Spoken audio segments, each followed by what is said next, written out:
bin Ibrahim. I thank President Cyril Ramaphosa for his leadership and for South Africa for inviting Malaysia and as ASEAN chair to this summit. We meet in a country and continent that has endured the most dehumanizing aspect of apartheid and colonization. The expectations from countries in the South is for G20 to pursue an agenda that is just and fair,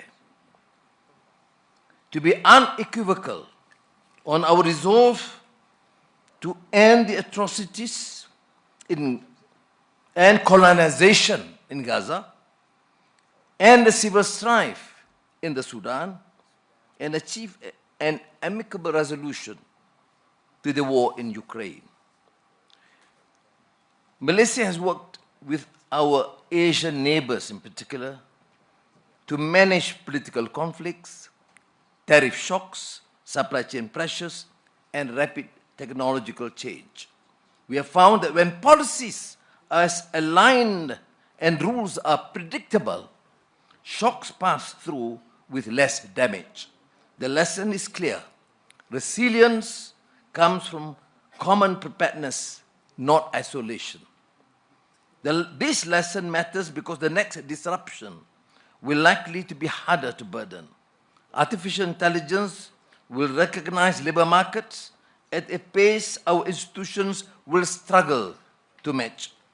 Without early investment in transitions, workers, especially the young and women, will face these shifts alone.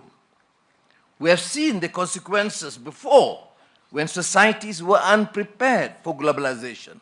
Poor governance, grinding poverty, endemic corruption, resulting in stagnant wages, eroding trust, and the rise of politics that feed on grievance. With AI, destabilization becomes a real risk if countries enter this transition unprepared. This will be one of the defining challenges of our times.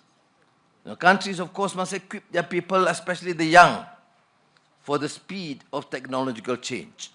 Opportunities for trading and credible safety nets are essential.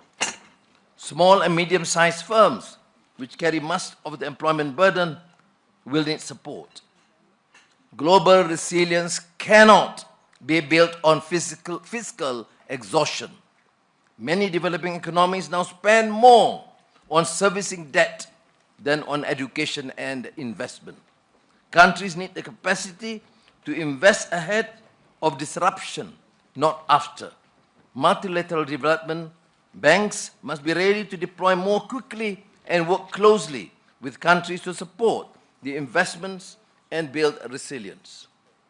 We are ready to work with all partners to meet this common challenge and to help sustain an open, predictable global economy that gives our people a fair chance to thrive. Thank you again.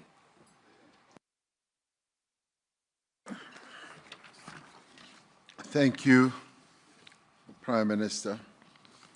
It now gives me pleasure to ask His Excellency